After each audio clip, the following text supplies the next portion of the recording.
जी अस्सलाम वालेकुम।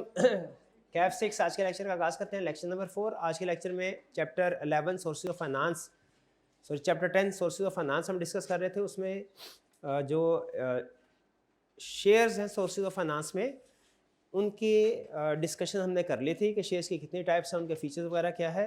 फिर इसके बाद जो दूसरा कॉमन सोर्स ऑफ फाइनेंस है डेट, उसको हम डिस्कस कर रहे थे।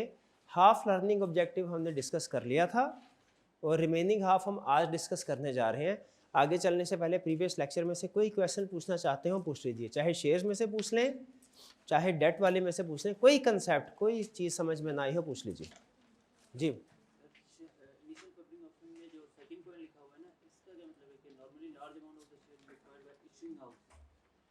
देखिए, असल में जो IPOs होते हैं ना, इसमें डायरेक्ट जनरल पब्लिक को भी शेयर इशू किए जा सकते हैं, लेकिन एक कंपनी जो होती है ना, वो डायरेक्ट जनरल पब्लिक को शेयर इशू करते हुए थोड़ा डरती है। एक तो ये कि उसमें प्रोसीजर बहुत से इन्वॉल्व होते हैं। कंपनी ये चाहती है कि वो पैसे इकट्ठे करके ना अपने मेन ऑपरेशन जो है उसके ऊपर फोकस करें, क्योंकि शेयर्स को इशू करना, सर्टिफिकेट बनाना हर शेयर होल्डर के, ये मुश्किल काम है। करने को खुद भी कंपनी कर सकती है, ठीक है, लेकिन चूंकि टाइम कंज्यूमिंग काम है और कंपनी चाहती है अपनी कोर एक्टिविटीज़ के ऊपर फोकस करे, तो इस तरह के काम फिर इन्वेस्टमेंट बैंक अपनी जिम्मेदारी ले लेता है। वो कंपनी को कहता है सर आपने 40 मिलियन शेयर इशू करने हैं, ठीक है ऐसा कीजिए, वो शेयर्स हमें इशू कर दीजिए, आगे हमारा अपना सारा मैकेनिज्म मौजूद है, हम वो जनरल पब्लिक को खुद शेयर इशू कर देंगे, आप हमारे साथ डील डन कीजिए कि 40 मिलियन शेयर जो है वो आप किस प्राइस पे आप देते हैं। तो हम इन्वेस्टमेंट बैंक को, ये जो इशूइंग हाउस है, इन्वेस्टमेंट बैंक को इशू कर देते हैं, इन्वेस्टमेंट बैंक फिर आगे जनरल पब्लिक को इशू करेगा वो, ठीक है। अब वो जो सारे जो भी step by step procedure perform करने हैं, वो इन्वेस्टमेंट बैंक जाके जनरल पब्लिक जाने वापस में, ठीक है जी। जी एक मिनट, आप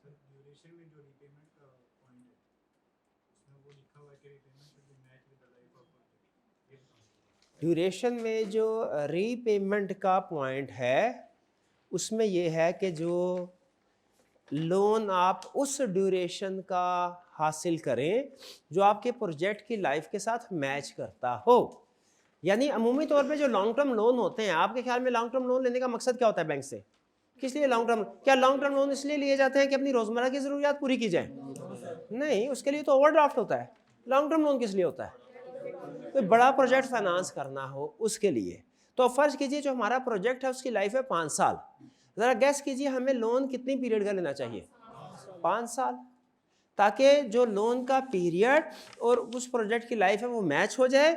हम जैसे जैसे प्रोजेक्ट से हर साल कैश फ्लो हासिल करते रहें, वैसे वैसे उसकी रीपेमेंट करते रहें, और जब प्रोजेक्ट ख़त्म हो साथ ही लोन की अमाउंट भी सेटल हो चुकी हो, ठीक है। ये हमारे लिए आसान रहेगा। लेकिन अगर प्रोजेक्ट की लाइफ डिफरेंट होगी और लोन की लाइफ डिफरेंट, फिर प्रॉब्लम होगी। जैसे प्रोजेक्ट की लाइफ 5 साल है, लोन की लाइफ अगर 10 साल हो जाए, तो शुरू के 5 साल तो हम बहुत खुश होंगे कि चलो थोड़ा लोन वापस करना पड़ रहा है, प्रोजेक्ट में से पैसे बच रहे हैं, लेकिन आखिरी 5 साल में तंगी होगी, प्रोजेक्ट ख़त्म हो चुका होगा और लोन की किस्त अभी वापस करनी होगी। ये बिल्कुल ऐसे ही हो जाएगा जैसे किस्तों के ऊपर 5 साल की किस्त गाड़ी निकलवाई, 2 साल बाद वो चोरी हो गई। अब आखिरी 3 साल क्या होगा? गाड़ी तो आपके पास कोई नहीं है, उसकी किस्त दे रहे होंगे, उसको थोड़ी ज़्यादा तकलीफ होती है। इसीलिए वो कह रहा है कि आपका जो लोन का पीरियड है और जो प्रोजेक्ट की लाइफ है वो मैच करने चाहिए। क्लियर मेरे भाई? और की क्वेश्चन? शाबाश।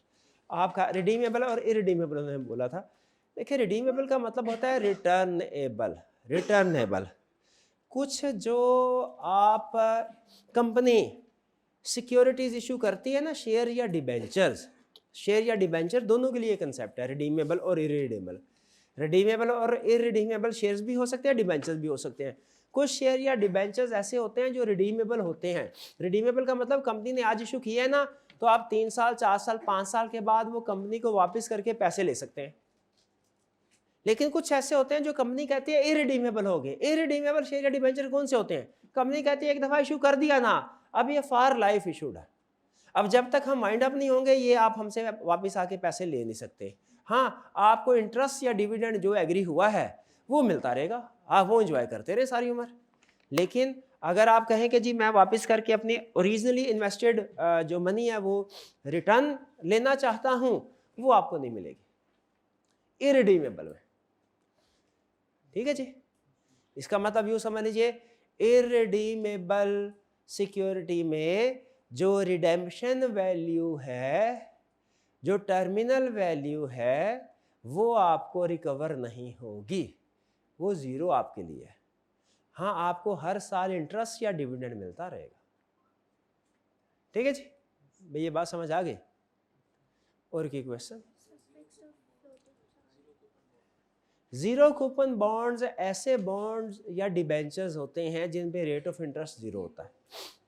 अब सवाल ये पैदा होता है कि रेट ऑफ इंटरेस्ट जीरो होता है तो इन्वेस्टर इसको क्यों खरीदता है? डिस्काउंट पे। डिस्काउंट 100 रुपये का शेयर अगर आपको 60 रुपये, 100 रुपये का फर्ज कीजिए अगर डिबेंचर है, बॉन्ड है, जीरो कूपन बॉन्ड है ना, 100 रुपये का बॉन्ड आपको 60 रुपये में मिल रहा है, 3 साल बाद 100 रुपये पे रिडीम होगा। आप अगर आज 60 रुपये पे ले लेते हैं, 3 साल में आपको 1 रुपया भी इंटरेस्ट रिसीव ना हो, फिर भी आपको कुछ ना कुछ पैसे मिल जाएंगे हैंड में। क्यों? 100 रुपया मिलेगा तो आपकी इन्वेस्टमेंट 60 की थी, मिलेगा 140 रुपये, ये आपका गेन हो जाएगा इस सारे पीरियड का। आप इसे कैलकुलेट कर सकते हैं कि 40 है तो डिवाइड बाय 3, हर साल समझ लीजिए तकरीबन 13 का इंटरेस्ट, 13% के लगभग। हालांकि ये कैलकुलेशन एग्जैक्ट नहीं है, मैं सिंपल इंटरेस्ट रेट के कंसेप्ट के मुताबिक कह रहा हूँ कि 13% के लगभग आपको इंटरेस्ट रेट फिर भी मिल जाएगा। तो इसीलिए जीरो कूपन बॉन्ड होने के बावजूद भी लोग इस तरह के बॉन्ड्स को बाय कर लेते हैं। शर्त क्या है? डिस्काउंट अच्छा हो, ज़्यादा डिस्काउंट पे अवेलेबल। और कोई क्वेश्चन? फिक्स्ड और फ्लोटिंग चार्ज, ये बेसिकली लॉ का कंसेप्ट है। फिक्स्ड और फ्लोटिंग चार्ज का मतलब ये है कि जब आप बैंक के पास कोई एसेट कोलैटरल या सिक्योरिटी के तौर पे रखवाते हैं तो एक तरह से गिरवी रखवा देते हैं, जिसे कहते हैं गिरवी कहते हैं।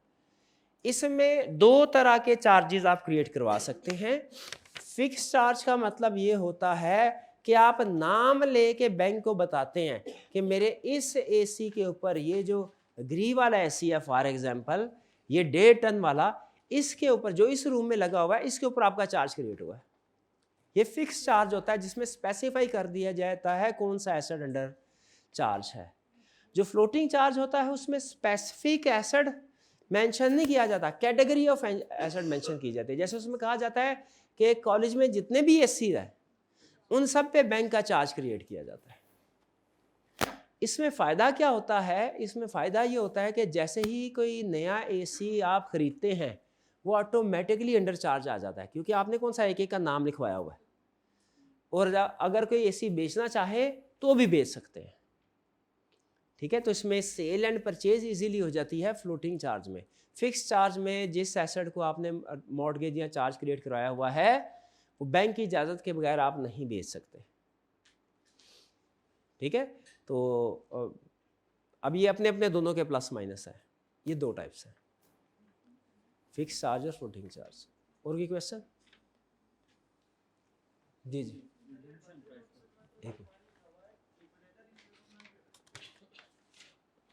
लिक्विडेटर, हाँ जी, liquidator in case of non payment. इसका मतलब क्या है? देखिए, जो डेट्स होते हैं ना, बॉन्ड्स वगैरह डेट्स, इनका एक बेनिफिट ये होता है शेयर्स की निस्बत कि अगर डेट की प्रिंसिपल अमाउंट की रीपेमेंट ना की जाए या उसकी इंटरेस्ट की पेमेंट ना की जाए तो वो कोर्ट में एप्लीकेशन फाइल करके लिक्विडेटर को अपॉइंट करवा सकते हैं। लिक्विडेटर कंपनी को वाइंड अप करने के लिए अपॉइंट होता है। जब लिक्विडेटर अपॉइंट होता है तो वो फिर कंपनी के सारे एसेट्स वगैरह जितने भी हों बेच के लाइबिलिटीज़ को सेटल करता है। तो उस वक्त अगर हमारा इंटरेस्ट कोई पे नहीं कर रही थी कंपनी, या हमारे कोई लोन की अमाउंट पे नहीं कर रही थी, तो फिर वो हम लिक्विडेटर के ज़रिए से रिकवर करवा सकते हैं। लेकिन शेयर होल्डर्स, चाहे वो ऑर्डिनरी शेयर होल्डर हो या प्रेफरेंस शेयर होल्डर्स, वो लिक्विडेटर को अपॉइंट नहीं करवा सकते। ठीक है जी, उनको हो सकता है अगर पेमेंट नहीं हुई उनको सब्र करना पड़ेगा। हाँ, डेट वालों को पेमेंट नहीं हुई वो कोर्ट में पिटीशन फाइल कर सकते हैं। रिडेम्पशन प्राइस ही आज के लेक्चर में एक्सप्लेन करना है मैंने। और कोई क्वेश्चन? कोई क्वेश्चन नहीं जी? हायर रैंकिंग ऑफ पेमेंट का मतलब ये है कि कुछ डेट्स या अमाउंट्स ऐसी होती हैं जब कंपनी वाइंड अप हो रही होती है उनको पहले अमाउंट पे की जाती है। प्रायर राइट या हायर रैंकिंग इसको बोलते हैं। जैसे प्रेफरेंस शेयर और ऑर्डिनरी शेयर को कंपेयर करें ना, तो जब कंपनी वाइंड अप होगी तो प्रेफरेंस शेयर का हायर रैंक है, यानी उनकी प्रेफरेंस है, उनको पहले पैसे पे किए जाएंगे और अगर बाद में पैसे बचे तो फिर ऑर्डिनरी शेयर होल्डर्स को पे किए जाएंगे। जब कंपनी खत्म हो रही होगी, वाइंड अप हो रही होगी, पहले किसको पे करने हैं? प्रेफरेंस शेयर होल्डर, फिर ऑर्डिनरी शेयर होल्डर। लेकिन अगर डेट्स भी हैं, लोन वगैरह भी है, तो पहले लोन, फिर प्रेफरेंस शेयर, फिर ऑर्डिनरी शेयर।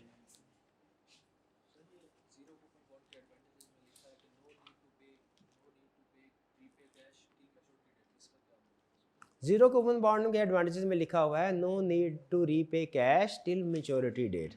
तो पहली चीज़ ये कि ये जो बेनिफिट लिखा हुआ है ये कंपनी के पॉइंट ऑफ व्यू से लिखा हुआ है कि कंपनी को हर साल इंटरेस्ट पे करने की ज़रूरत नहीं है। कंपनी ने एक ही दफ़ा अमाउंट पे करनी है, कब? मैच्योरिटी डेट के ऊपर। ठीक है, तो ये कंपनी के पॉइंट ऑफ व्यू से एडवांटेज लिखा है उसने। और कोई क्वेश्चन नहीं? चलिए यहां से आगे चले जीरो कूपन बॉन्ड से। नेक्स्ट है market value of a debt. अच्छा, इसके साथ लिख लीजिए, इसके साथ लिख लीजिए, there is no market value of bank loan. There is no market value of bank loan. Bracket में लिख लें reference chapter 11। There is no market value of bank loan भी एक डेट होता है ना, तो कहीं ऐसा ना हो कि इसकी हेडिंग पढ़ के मार्केट वैल्यू ऑफ डेट, ये हेडिंग्स पढ़ के आप ये समझ लें कि हर तरह के डेट की मार्केट वैल्यू होती है। नहीं, ये बात कर रहा है बॉन्ड्स की, डिबेंचर्स की मार्केट वैल्यू की। ठीक है, there is no market value of bank loan, या यूं कह लीजिए कि जो लोन की अमाउंट है वही उसकी मार्केट वैल्यू हुआ करेगी। चैप्टर 11, यानी ये कंसेप्ट चैप्टर 11 में यूज होगा। समझाया मैंने आपको अभी है, लेकिन यूज कहां होगा? चैप्टर 11 में। कौन सा concept? There is no market value of bank loan. शाबाश। तो इसका मतलब है यहाँ पे बैंक लोन की बात नहीं हो रही है, यहाँ पे बॉन्ड या डिबेंचर की बात हो रही है। कह रहा है market value of a debt क्या है? किसी भी डेट, यहाँ पे डेट से मुराद क्या है? लोन। ये ऐसे मुराद डिबेंचर्स हैं, बैंक लोन नहीं है, डिबेंचर या bonds. Market value of a debt is equal to present value of interest payment using annuity formula. Annuity formula आपको आता है? क्या होता है annuity formula? R into 1 minus 1 plus r power -1 minus n over i. ठीक है, बिल्कुल ठीक है। एन्युटी का फार्मूला लगाएंगे, वो प्रेजेंट वैल्यू आएगी plus present value redemption value. Redemption value क्या है? जो मैच्योरिटी पे उसकी प्रिंसिपल अमाउंट मिलेगी। एक तो बॉन्ड की इंटरेस्ट की अमाउंट होती है ना हर साल, एक उसकी जो प्रिंसिपल अमाउंट रीपे होती है वो रिडेम्पशन वैल्यू कहलाती है। कुछ समझ आई बात की? अच्छा, अब नेक्स्ट चैप्टर में इसके बहुत से क्वेश्चंस मौजूद हैं, तो अगर आपको समझ आ गया है तो प्रैक्टिस के लिए कुछ क्वेश्चन करते ना जाएं, ताकि ये कंसेप्ट भी डिटेल में समझ आ जाए और आगे चल के भी हमारे लिए आसानी हो। यूँ समझ लीजिए बहाने से आप चैप्टर 11 का क्वेश्चन कर रहे हैं। पहले बताएं कंसेप्ट क्लियर है? ये market value of bond is equal to, अच्छा ये मैं वापस नहीं आऊँगा फिर इसके ऊपर, इसको नोट करना है तो कर लें। क्वेश्चन स्टार्ट करें, और ये आपने करना है। मैं कैलकुलेटर अभी नहीं लेके आया साथ, मैं नहीं कर रहा क्वेश्चन। कर लेंगे क्या? आप ही नहीं लाए? चलिए कोई ना कोई लेके आएगा। क्वेश्चन 4, ऑनलाइन वाले स्टूडेंट्स भी इसको देखिए, आप लोग भी देखिए। आपके पास 5 मिनट हैं इस क्वेश्चन को सॉल्व करने के लिए, ठीक है? और इसका मैंने आपको हिंट दे दिया था। आंसर क्या लिखवाया था इसका आंसर मैंने अभी थोड़ी देर पहले लिखवाया था ना आपको, प्लस करके इक्वेशन वाला। वो क्या था आंसर? 108.98। ये इसका आंसर आना चाहिए 108.98। और ये आएगा 31.80, ये इंटरेस्ट की प्रेजेंट वैल्यू है जितने इंटरेस्ट हैं, और प्लस 77.18 ये आपकी रिडेम्पशन वैल्यू है। ठीक है, आपके पास 5 मिनट का टाइम है, इस क्वेश्चन को नोट कर लीजिए। ये ऑनलाइन वाले स्टूडेंट्स के लिए एक दफ़ा ये दिखा दीजिए, उसके बाद पास कर दीजिएगा। चलिए जी, कोशिश आप लोगों ने अच्छी की है, ज़्यादातर स्टूडेंट्स एक गलती कर रहे हैं। ठीक है, वो मैं आपके साथ शेयर करता हूँ। पहले इसको पढ़ लेते हैं। कह रहे कंपनी हैज़ इशूड 12% बॉन्ड। अब देखिए, पहले ट्राई मैंने आपको दी, मैंने अभी तक आपको कुछ भी नहीं समझाया हुआ था। आपने एक कैलकुलेशन भी कर ली, मेरे लिए वो भी बहुत है कि मेरे समझाए बगैर ही आपने कैलकुलेशन कर ली। ठीक है, इसको डिस्कस करें। Company has issued 12% bond. याद रखें, जब कभी किसी भी सिक्योरिटी के साथ परसेंटेज लिखी हो ना, इसका मतलब ये है अगर वो बॉन्ड है तो ये रेट ऑफ इंटरेस्ट है, और अगर वो प्रेफरेंस शेयर्स है तो ये रेट ऑफ डिविडेंड है। पहली चीज तो ये नोट कर लीजिए। तो 12% बॉन्ड का मतलब क्या है कि इसके ऊपर 12% रेट ऑफ इंटरेस्ट है। एग्रीड? अच्छा, ये कंपनी के पॉइंट ऑफ व्यू से है, कंपनी ने ये इंटरेस्ट पे करना है, जहन में रखिएगा। ठीक है, आप जो फाइनेंशियल कैलकुलेशन कर रहे होते हैं, फाइनेंशियल मैनेजमेंट कर रहे होते हैं, इंडिविजुअल की कर रहे होते हैं कि कंपनी की? कंपनी की। Company has issued 12% bond, face value ₹100। Face value क्या होती है? फेस वैल्यू क्या होती है? जो बॉन्ड के ऊपर लिखी गई होती है। मार्केट वैल्यू क्या होती है? मार्केट में जिस वैल्यू पे सेल परचेज कर रहा होता है। क्या दोनों सेम नहीं होती? दोनों सेम नहीं होती, डिफरेंट रीजंस होती हैं इसके चेंज होने की। वो रीजन की अभी हम डिस्कशन नहीं करते। बहरहाल इतना ध्यान में रखें, फेस वैल्यू और मार्केट वैल्यू डिफरेंट हो सकती है। अच्छा, अगर फेस वैल्यू और मार्केट वैल्यू डिफरेंट है, इंटरेस्ट किस अमाउंट पे पे होना है? फेस वैल्यू पे, पक्की बात है। तो ये 12% है, फेस वैल्यू 100 है, इसका मतलब है हर साल इंटरेस्ट की अमाउंट क्या होगी? 12। That are to be redeemed at a premium of 5% in 4 years time, जो कि रिडीम होंगे 4 साल बाद। ठीक है, इन 4 ईयर टाइम का मतलब क्या है? अच्छा, इसमें जो स्ट्रीम बनेगी ना, वो क्या बनेगी? सुन ले, वो बनेगी ईयर 1 के एंड पे 12, ईयर 2 के एंड पे मिलेंगे या कंपनी पे करेगी 12, ईयर 3 के एंड पे कंपनी पे करेगी 12, ईयर 4 के एंड पे कंपनी पे करेगी 12 प्लस 105। ये 105 कैसे कैलकुलेट हुआ? फेस वैल्यू 100 है, प्रीमियम ऑफ 5% का मतलब 5% 105। ये कैलकुलेशंस क्लियर है? यहाँ पे सिंपल फिगर्स हैं। एग्जाम में जब वो क्वेश्चन सेट कर रहा है ना, तो वो थोड़ी सी मुश्किल 250 की फिगर दे देगा, 7% दे देगा। तो कंसेप्ट वही है, कैलकुलेशन कर लेंगे। 5% प्रीमियम आ गया 105। ठीक है, अब हमने इसकी प्रेजेंट वैल्यू कैलकुलेट करनी है। इसके दो तरीके होते हैं। एक तरीका तो ये होता है कि आप हर साल की प्रेजेंट वैल्यू लेदा कैलकुलेट कर लें। हर साल की, जैसे मैंने आपको बताया कि अगर हम उस तरीके से कैलकुलेट करें तो प्रेजेंट मार्केट वैल्यू, देखिए मार्केट वैल्यू का मतलब होता है प्रेजेंट वैल्यू। किसी भी चीज की मार्केट वैल्यू क्या होती है? उसके कैश फ्लोज की, ये लिखे असूल लिखे, असूल लिखे। वैसे तो किसी भी फाइनेंशियल एसेट में ये फार्मूला लगता है, लेकिन सिलेबस की हद तक सिर्फ लिखवा रहा हूं कि market value of any security, security से मुराद क्या है आपको पता है ना? शेयर या debenture. Market value of any securities is present value of its cash flows. Market value of any securities, bracket में चाहे लिख लें, चाहे वो शेयर्स हो या डिबेंचर्स हो। Market value of any security is present value of its cash flows. इसको आपने याद रखना है और बार बार दोहराते रहना। तो इसकी मार्केट वैल्यू कैलकुलेट करनी है हमने। क्या होगी मार्केट वैल्यू? इसके कैश फ्लोज की प्रेजेंट वैल्यू होगी। कैश फ्लोज क्या है? 4 साल के हैं। कितने साल के? पहले साल के क्या हैं? 12, दूसरे साल का 12, तीसरे साल का 12, फोर्थ ईयर का। यहां पे पहली मार्क आई आपने। यहां पे इंटरेस्ट जो है वो टैक्स डिडक्टेबल होते हैं।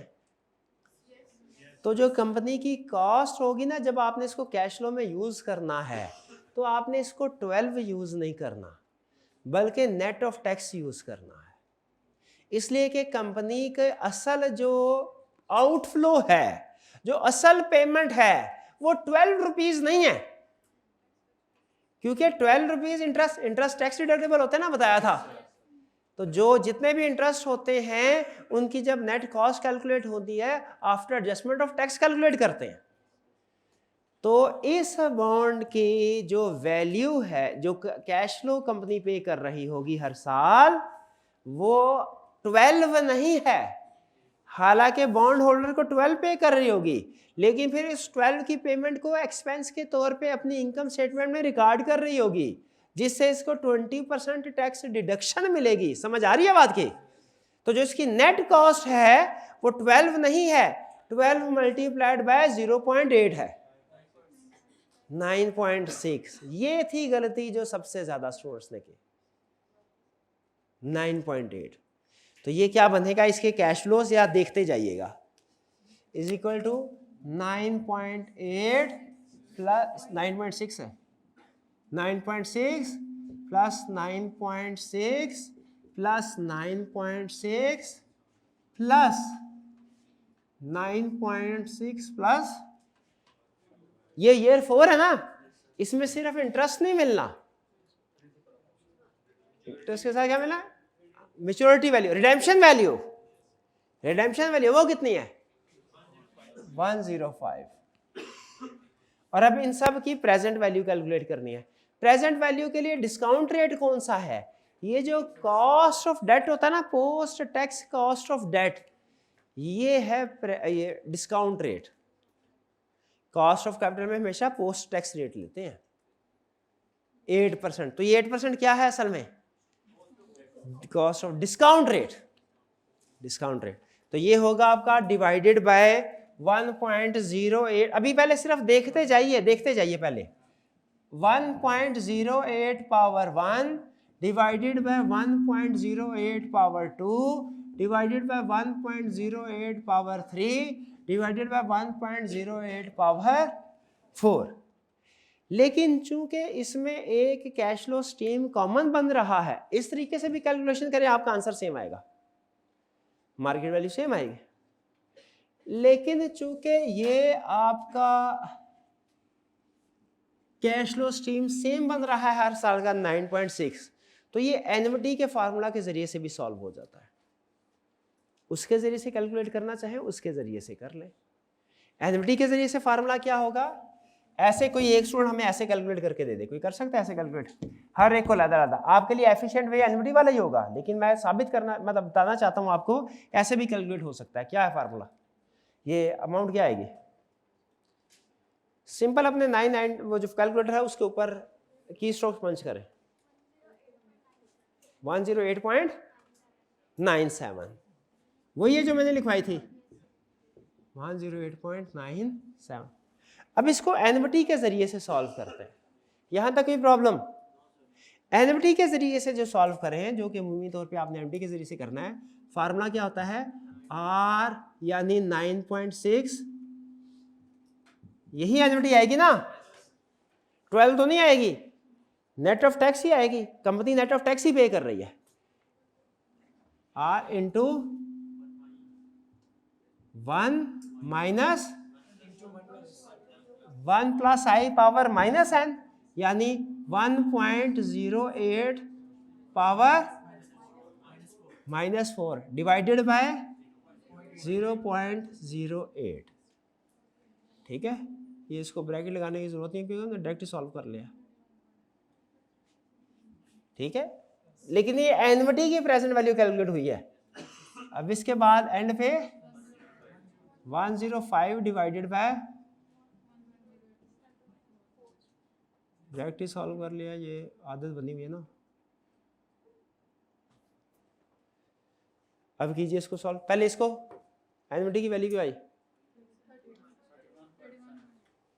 31.8 और प्लस ये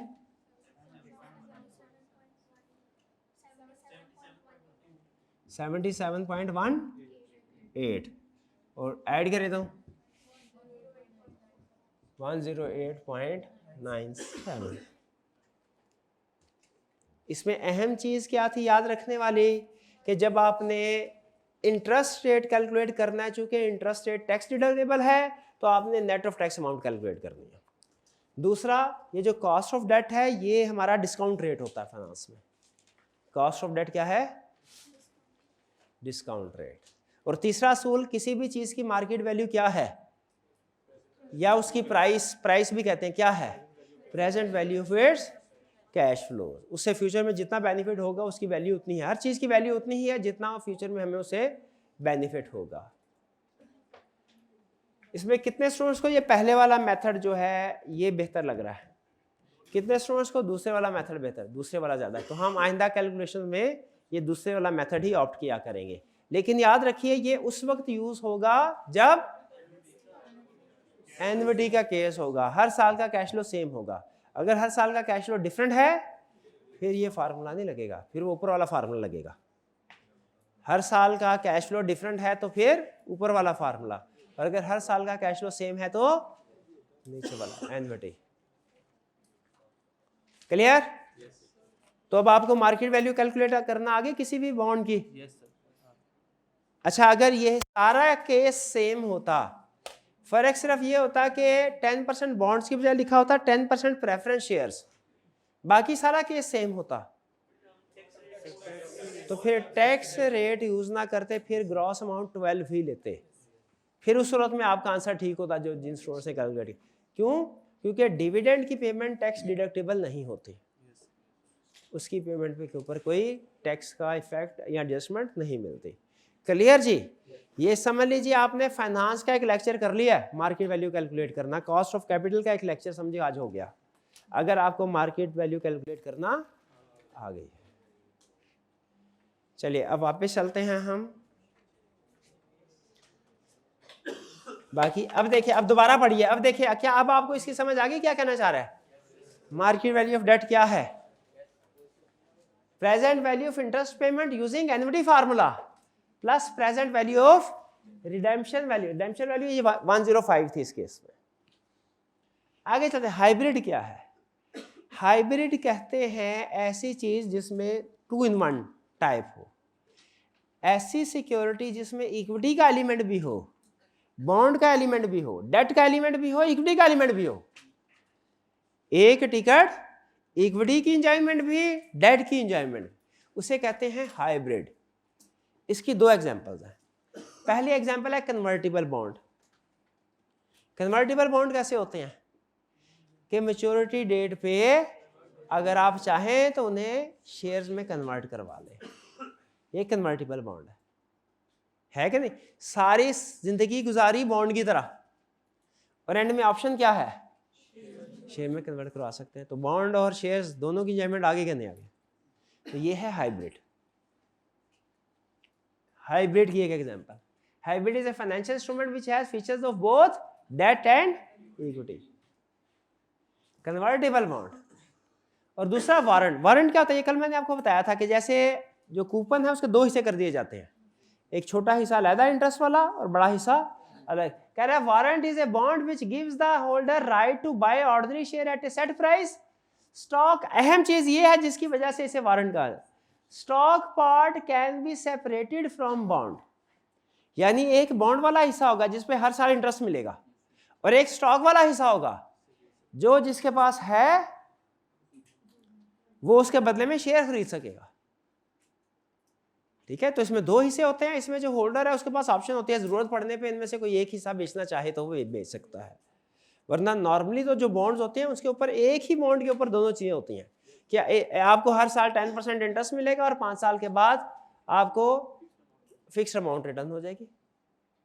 ऐसे ही है, नॉर्मली ऐसे ही होता है ना। आप उसको इंटरेस्ट वाले हिस्से को और प्रिंसिपल रीपेमेंट को अलग तो नहीं कर सकते।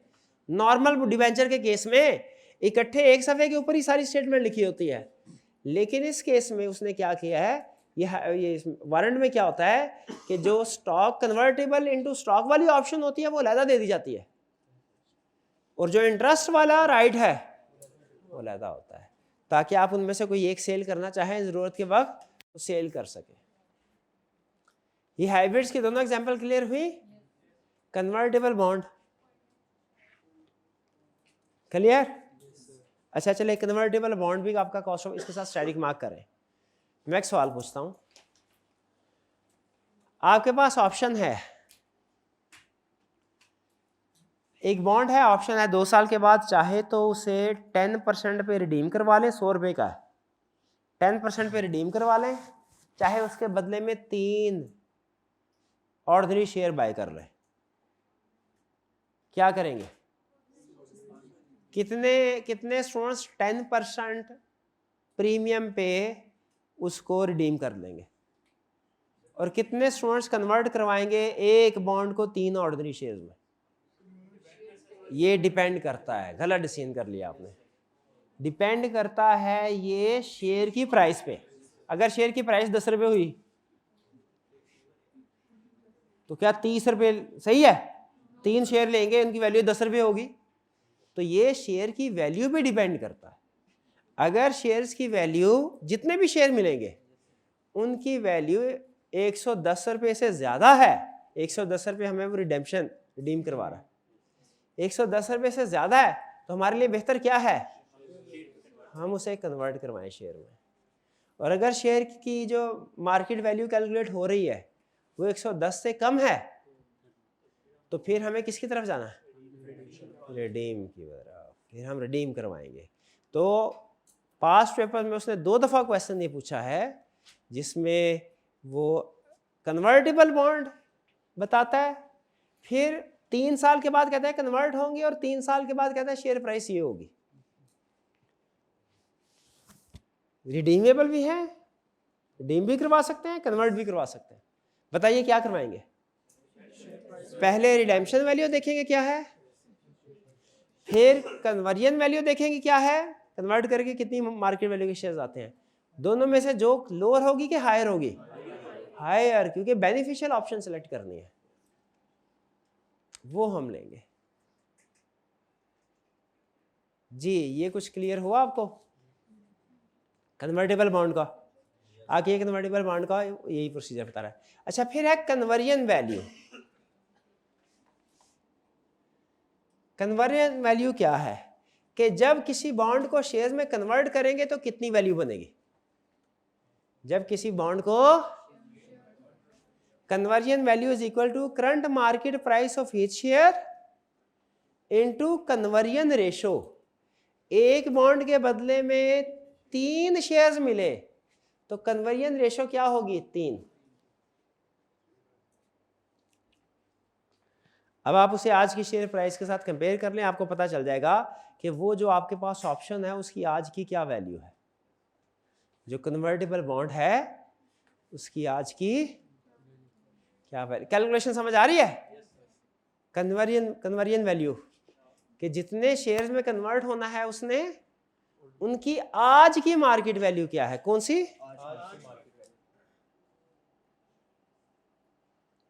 फर्ज कीजिए कि आज शेयर प्राइस है 30 और एक बॉन्ड के बदले में 4 शेयर्स मिलेंगे। कन्वर्जन वैल्यू कितनी है? 4 मिलेंगे, 30 वैल्यू है, 4 मिलेंगे 120। लेकिन मार्केट में अगर डिमांड ज़्यादा है ना तो आपको ये 120 का नहीं मिलेगा, प्रीमियम पे मिलेगा, 130-40 पे मिलेगा। नहीं समझ आ रही बात की? हाँ जी, शेयर नहीं, ये बॉन्ड जो है, ये बॉन्ड देखें, आपके पास एक बॉन्ड है, कन्वर्ट करवा सकते हैं आप उसे 3 साल के बाद, और एक बॉन्ड 4 शेयर्स में कन्वर्ट होगा। एग्रीड?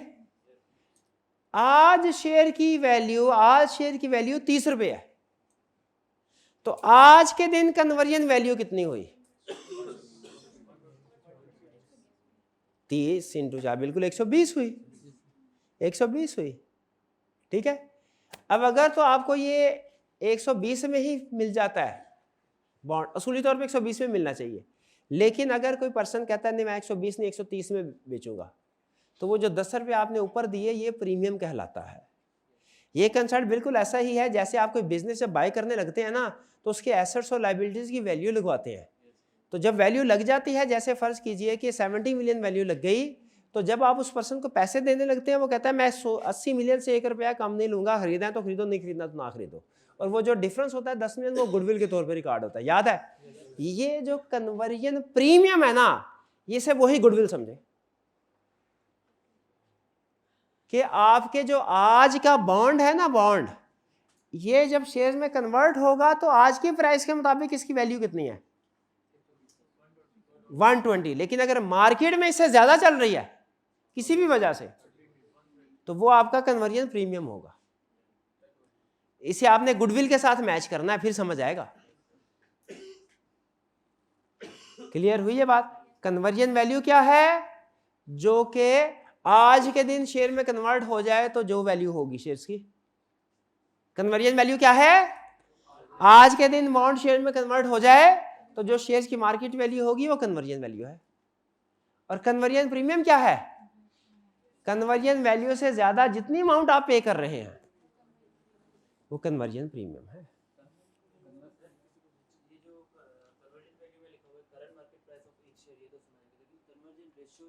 कन्वर्जन रेशो है एक बॉन्ड के बदले में कितने शेयर्स मिलेंगे, 1:4। तो 4 कन्वर्जन रेशो 4 हो जाएगी। एक बॉन्ड के बदले में 4 शेयर मिलेंगे तो कन्वर्जन रेशो 4 हो जाएगी। हाँ जी,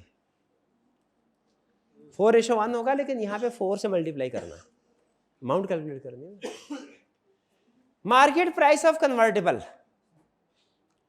जो कन्वर्टेबल बॉन्ड है उनकी मार्केट प्राइस किन चीजों पे डिपेंड करती है? अच्छा है ये वैसे कंसेप्ट, लेकिन पहले यहाँ पे चेक पॉइंट लगा के मुझे बताइए आपको समझ आ रही है जी? कन्वर्जन से कंपनी के शेयर्स की तादाद बढ़ेगी, बिल्कुल बढ़ेगी। अगर आप कन्वर्टेबल ऑप्शन सेलेक्ट करते हैं तो जाहिर है कंपनी को आपसे बॉन्ड लेके उसके बदले में शेयर इश्यू करने पड़ेंगे, तादाद बढ़ती है। Market price of convertible, market price convertible की मार्केट प्राइस जो है ये किन चीजों पे फैक्टर्स पे डिपेंड करती है? सबसे पहला इंटरेस्ट रेट ऑन कन्वर्टेबल। कोई एक्सप्लेन करना चाहेगा स्टूडेंट इसको?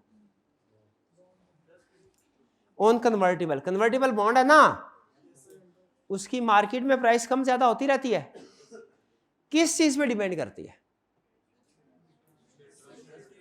Interest rate. एक्सप्लेन करें कैसे? जैसे मैं छोटी सी एग्जांपल देता हूं, आपने बताना है कि जो मार्केट प्राइस ऑफ कन्वर्टेबल बढ़ेगी या कम होगी। पहला फैक्टर है interest rate on convertible. Convertible पे इंटरेस्ट रेट मिल रहा है 10%, मार्केट में इंटरेस्ट रेट हो गया 12%, बॉन्ड की प्राइस कम होगी। और अगर मार्केट में इंटरेस्ट रेट 8% हो जाए, ज्यादा हो जाएगी। समझ रहे हैं? क्योंकि ये बॉन्ड मोर अट्रैक्टिव हो जाएगा। मार्केट में 8% है, ये 10% मिल रहा है इसके ऊपर इंटरेस्ट। फिर से सुन लें, एक बॉन्ड आपके पास है, उसके ऊपर रेट ऑफ इंटरेस्ट है 10%।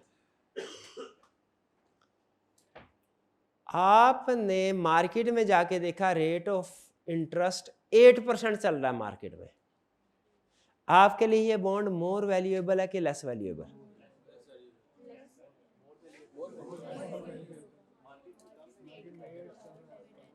मार्केट में 8% है ना, मार्केट में अगर यही पैसे आप लगाते हैं आपको 8% पे इंटरेस्ट मिलेगा, वही पैसे आप इस बॉन्ड में लगाते हैं तो 10% मिलेगा, तो ये मोर वैल्यूएबल है।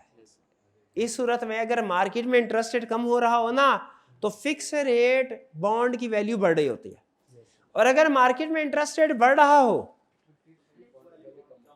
15% हो गया, आपके पास जो बॉन्ड है उसके ऊपर 10% रेट ऑफ इंटरेस्ट मिल रहा है, लेस अट्रैक्टिव हो गया।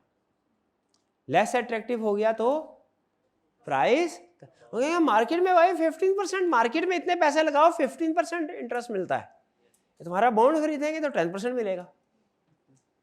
समझ रहे हैं कि नहीं समझ रहे?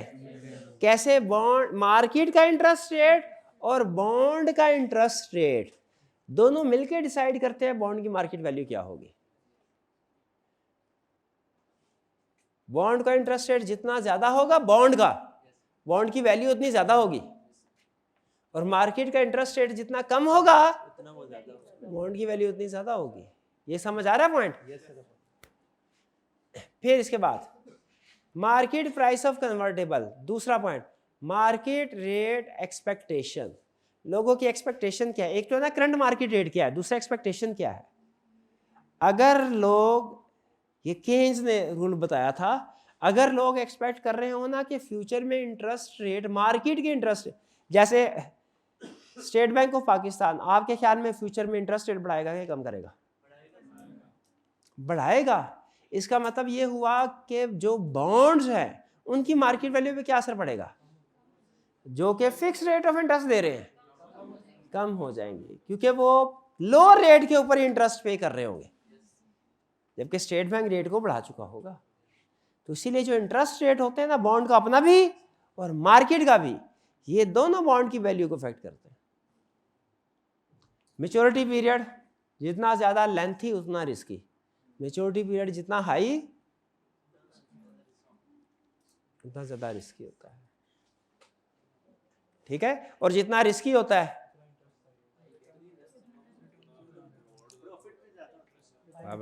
अब ये एक यील्ड कर्व का कंसेप्ट है, वो आपसे पूछ रहा हूं। गवर्नमेंट ऑफ पाकिस्तान ने 2 बॉन्ड इशू किए, एक का टेन्योर 1%, एक का टेन्योर 1 ईयर है, वो 8% पे है, दूसरे का टेन्योर 10 ईयर्स है, वो किस रेट पे होगा? Number 1 8%, number 2 less than 8%, number 2 more than 8%। शाबाश, अब आया लाइन पे। लो मोर देन 10% क्यों होगा? क्योंकि टेन्योर हायर है, हायर टेन्योर हायर रिस्क है, तो आपको इन्वेस्टर को अट्रैक्ट करने के लिए रेट देना पड़ेगा। और कन्वर्जन वैल्यू जाहिर है जितनी ज्यादा होगी बॉन्ड उतना वैल्यूएबल होगा। यहां तक की problem. Advantages and disadvantages of convertible bonds. Convertible bond के एडवांटेजेस एंड डिसएडवांटेजेस क्या होंगे? इन्वेस्टर्स के लिए बताए हैं, कंपनीज के लिए? पहले कौन सा पढ़ लें? इन्वेस्टर। पहला, investor can get control of companies का मतलब क्या है? जब वो शेयर में कन्वर्ट करवा लेंगे तो उनके पास कंट्रोलिंग राइट्स, वोटिंग राइट्स आ जाएंगे। Investor can evaluate and choose whether or not to go for conversion.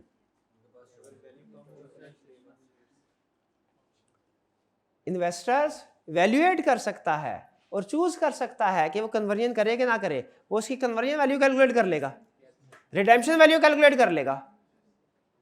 Redemption में फायदा है तो रिडेम्पशन की तरफ से, कन्वर्जन में फायदा है तो अपना हिसाब किताब कर सकता है, उसके ऊपर लाजिम नहीं है वे। लेकिन जो कन्वर्टेबल शेयर नहीं होते, कन्वर्टेबल बॉन्ड्स नहीं होते, उसमें उसकी मजबूरी होती है इन्वेस्टर की, क्या कि वो जैसा उसको बॉन्ड जो है उसी के मुताबिक ही होगा। क्लियर? तो यहां पे हमने क्या सीखा कि अगर इन्वेस्टर के पास ऑप्शन होगी, कन्वर्ट भी करवा सकता है, रिडीम भी करवा सकता है, वो डिसीजन बाद में करेगा, कैलकुलेशन पहले करेगा। और मैंने दोनों कैलकुलेशन आपको बता दी, ऐसे आपने वो कैलकुलेट भी कर ली। इसकी अभी एप्लीकेशन मजीद आएगी, अभी तो मैं सिर्फ जुबानी कलामी करवा रहा हूँ, एक क्वेश्चन आपको करवाया आज के लिए, वो भी काफ़ी है। जब कॉस्ट ऑफ कैपिटल में जाएंगे ना, उसमें ये कैलकुलेशंस आएंगी। फिर आपने पता है क्या करना है? कैलकुलेशन करके लोअर वाला सेलेक्ट करके उसके मुताबिक कैलकुलेशन सॉल्व कर देने हैं। हालांकि उसने क्वेश्चन में कहा हुआ था कि उसके पास ऑप्शन है, चाहे रिडीम करवा ले, चाहे कन्वर्ट करवा ले, चाहे रिडीम करवा ले।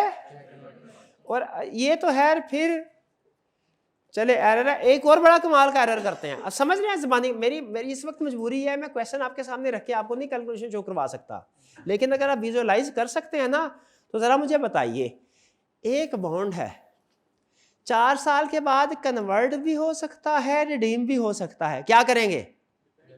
डिपेंड। आप रिडेम्पशन वैल्यू कैलकुलेट करेंगे, आप कन्वर्जन वैल्यू कैलकुलेट करेंगे, दोनों में से जो हायर होगी, हमेशा हायर को सिलेक्ट करना है ना।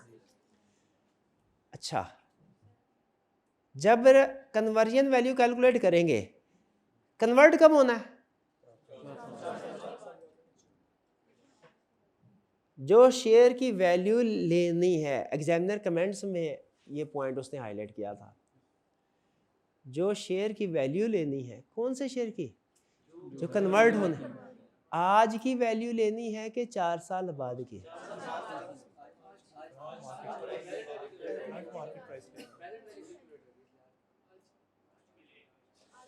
प्रेजेंट वैल्यू कैलकुलेट होगी टर्मिनल वैल्यू की। ये टर्मिनल वैल्यू ही कैलकुलेट कर रहे हैं, लास्ट जब खत्म होगा बॉन्ड तो वैल्यू क्या लेनी है। घूम गए ना। कितने स्टूडेंट्स का ख्याल है 4 साल बाद वाली वैल्यू लेंगे, कितनों का ख्याल है आज वाली वैल्यू लेंगे,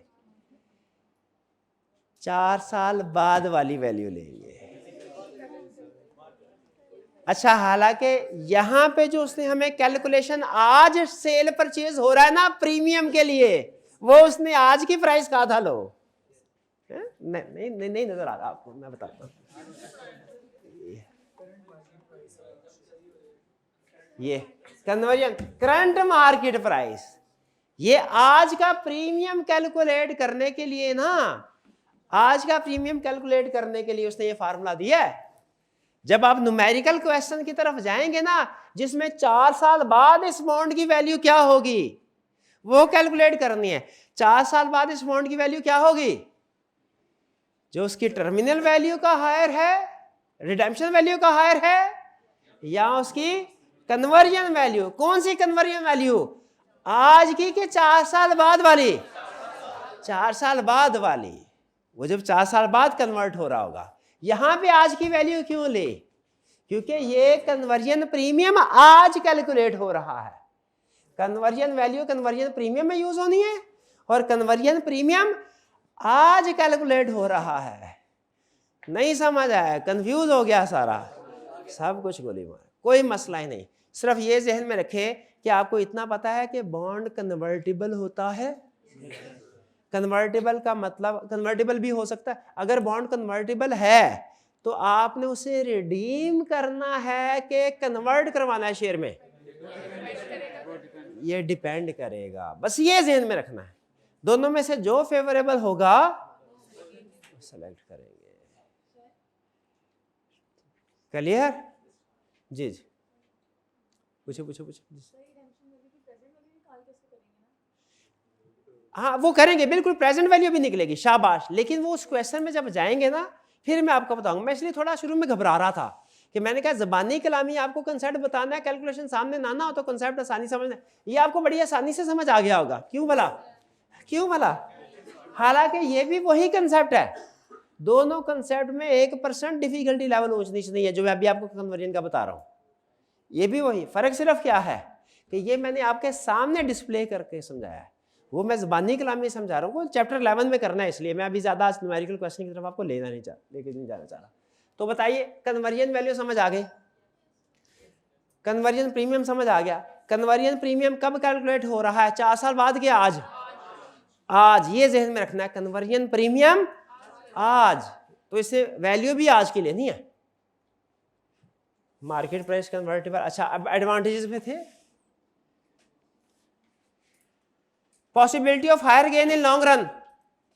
भाई इन्वेस्टर को possibility of higher gain convertible bond में लॉन्ग रन में हायर गेन हो सकता है। कैसे? जब कन्वर्ट करवा लेगा तो प्रॉफिट के ऊपर मिलना शुरू हो जाएगा ना। जब कन्वर्ट करवा लेगा लॉन्ग रन में, शॉर्ट में नहीं करवा सकता, शॉर्ट में तो बॉन्ड ही चलेगा।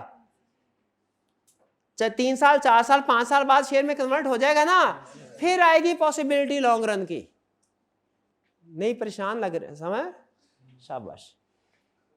और डिसएडवांटेजेस क्या है कि dividend after conversion are not taken into account in calculation. हाँ, हम जब बॉन्ड की वैल्यू कैलकुलेट करते हैं ना, तो जब कन्वर्जन हो जाती है ना तब तक रहते हैं, उसके बाद के डिविडेंड हम कंसीडर नहीं करते। कंपनीज के लिए क्या कन्वर्टिबल बॉन्ड का एडवांटेज है? Suitable when current share price are depressed. Simple rule, अगर आपने शेयर्स खरीदने हैं, इंडिविजुअल ने शेयर्स उस वक्त शेयर खरीदो जब मार्केट में शेयर प्राइसेस डाउन है। लेकिन अगर कंपनी ने शेयर इशू करने हैं, खबरदार, जिस वक्त प्राइस डाउन है उस वक्त इशू ना करना। क्यों? वो तो प्राइस गिरी पड़ी है, प्राइस पैसे ही नहीं मिलने कोई, तो उस वक्त फिर क्या करें? उस वक्त लोन ले लें, बॉन्ड इशू कीजिए, उस वक्त कन्वर्टिबल बॉन्ड इशू कर लें। उनसे कहें सर अभी नहीं, 5 साल बाद आप शेयर में कन्वर्ट करवा लीजिएगा, ठीक है, 5 साल बाद प्राइसेस जरा ठीक हो चुकी होगी। Interest is tax deductible, company का दूसरा एडवांटेज कन्वर्टिबल बॉन्ड का। कन्वर्टिबल बॉन्ड में जब तक जिंदगी है बॉन्ड की तब तक तो इंटरेस्ट के तौर पे चलेगा ना, वो तो एंड में जाके डिसाइड होगा इसने कन्वर्ट होना है कि नहीं, तो इसको तब तक 4-5 साल तक टैक्स का बेनिफिट मिलता रहेगा। Fix instant payment instead of dividend, dividend की बजाय फिक्स इंटरेस्ट दे रहे होंगे। डिलेड इक्विटी, डिलेड इक्विटी का मतलब क्या है? फौरी तौर पे शेयर इशू करते हैं तो आपकी इक्विटी बढ़ जाती, इक्विटी बढ़ जाती तो अर्निंग पर शेयर फारग हो जाती। कैसे? नंबर ऑफ शेयर ज्यादा हो जाते। तो कहता है यहां से क्या किया इसने, इक्विटी को डिले कर, पैसे मिल गए, इक्विटी डिले, क्योंकि अब वो कन्वर्जन के ऊपर रिकॉर्ड होगी equity. EPS not reduce immediately, EPS फौरी तौर पे रिड्यूस, हाँ बाद में होगी, कब होगी? कन्वर्जन होगी जब। और कंपनी के लिए डिसएडवांटेजेस क्या है? Reduction in control of existing share holder, share holders का कंट्रोल क्यों कम हो जाएगा? नए शेयर होल्डर भी आ जाएंगे, हालांकि इमीडिएटली नहीं आएंगे, 4-5 साल बाद आएंगे, लेकिन आ तो जाएंगे। Reduction in EPS on conversion, EPS भी कम हो जाएगी, इमीडिएटली नहीं होगी, जब कन्वर्जन होगी, लेकिन हो तो जाएगी। High gearing before conversion, conversion से पहले गेयरिंग रेशो हाई आया करे, क्योंकि कन्वर्टिबल बॉन्ड इसमें दोनों एलिमेंट है ना, डेट का भी इक्विटी का भी। जब तक ये 4-5 साल इसकी जिंदगी है, चल रहा है, ये डेट में शामिल होगा, डेट इक्विटी रेशो कंपनी की पुअर होगी क्योंकि डेट ज्यादा है, समझ रहे? डेट इक्विटी रेशो, लेकिन कन्वर्जन जब हो जाएगी डेट इक्विटी रेशो इंप्रूव हो जाएगी, ईपीएस डाउन हो जाएगी। समझ आ? डिस्कशन थोड़ी सी टेक्निकल हो रही है आज, लेकिन समझ आ रही है आपको? चलिए, तो फिर मुझे एक दफा फिर से बताइए, ये कन्वर्जन प्रीमियम कैसे कैलकुलेट होता है? फार्मूला क्या है? करंट मार्केट में जो प्राइस पे की और कन्वर्जन वैल्यू। जो कन्वर्जन वैल्यू है, ये कन्वर्जन प्रीमियम आज कैलकुलेट हो रहा है कि 4 साल बाद? तो इसमें जो शेयर की प्राइस लेनी है आज की लेनी है, मौजूदा वाली, ठीक है, वो प्राइस लेनी है। ये याद रखिएगा जी। जी कौन सा? हाई गेयरिंग बिफोर कम। हमने, हमारे शेयर्स हैं इस वक्त 100 मिलियन के, हमने 100 मिलियन का ही इशू किए बॉन्ड, कन्वर्टेबल बॉन्ड, वो 3 साल बाद कन्वर्ट होने हैं इक्विटी में। समझ आ गई? इस वक्त हमारा लोन कितना है बैलेंस शीट में? 100, तो इक्विटी कितनी है? 100। डेट इक्विटी रेशो क्या है? 1:1। ये तो जितनी इक्विटी उतना ही लोन हो गया। अब 3 साल बाद क्या होगा? ये लोन इक्विटी में कन्वर्ट हो जाएगा। लोन कितना हो गया? 0। इक्विटी कितनी हो गई? 200। तो इसका मतलब है शुरू में डेट का बर्डन आया, कन्वर्जन के बाद डेट का बर्डन कम हो गया। तो शुरू में डेट इक्विटी रेशो पुअर हुई, हाई गेयरिंग। हाई गेयरिंग का मतलब क्या है? लोन, डेट, शुरू के अरसे में लोन ज्यादा हुआ, लेकिन कन्वर्जन के बाद कम हो गया। तो लोन के पॉइंट ऑफ व्यू से देखें तो जो कन्वर्टेबल बॉन्ड शुरू इशू जब होता है तो सिचुएशन बैड है, और जब कन्वर्ट हो जाता है तो लोन के पॉइंट ऑफ व्यू से, गेयरिंग के पॉइंट ऑफ व्यू से, डेट के पॉइंट ऑफ व्यू से वो कम हो जाता है। जब कन्वर्ट हो गया इक्विटी में तो लोन तो 0 हो गया, लेकिन अगर अर्निंग पर शेयर के पॉइंट ऑफ व्यू से देखें उलट है। अर्निंग पर शेयर कैसे कम? अर्निंग तो उतनी रहेगी, लेकिन नंबर ऑफ शेयर ज्यादा हो गए। कि नंबर ऑफ शेयर कैसे ज्यादा हो गए? वो शेयर में कन्वर्ट हो गया। क्लियर? जी उससे अर्निंग तो आप शुरू से ले, अर्निंग तो पैसों से आ गई ना, पैसे तो आपने पहले ही ले लिए, जो बॉन्ड इशू किए पैसे तो पहले ही ले लिए, जब कन्वर्ट होंगे दोबारा पैसे थोड़ी मिलेंगे हमें भाई। ये ओवरड्राफ्ट एंड बैंक वहां तक ओवरबर्डन तो नहीं हो रहा? अच्छा चले कोई बात नहीं, वो असल में हमने कैलकुलेशन किए ना क्वेश्चन की, इस वजह से आपको फील हो रहा होगा। बहरहाल लेकिन आज का सबसे अहम पॉइंट मुझे बताइए, दो ही पॉइंट अहम है। एक आपको मार्केट वैल्यू कैलकुलेट करना आ गई, खुदा का होगा ऐसा मार्केट वैल्यू अभी कैलकुलेट करते हैं, ये मैं नहीं छोड़ना आपको। अच्छा कन्वर्जन प्रीमियम कैलकुलेट करना आ गया, उसमें करंट शेयर प्राइस यूज करनी है, ये पता है ना? Conversion premium current share price, conversion premium current share price. नहीं अब जरा ना एक क्वेश्चन और हो जाए। नहीं वो उन्होंने बोला है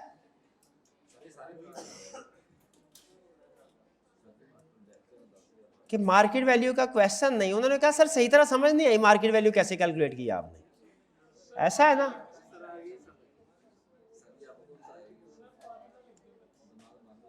अच्छा चले ठीक है।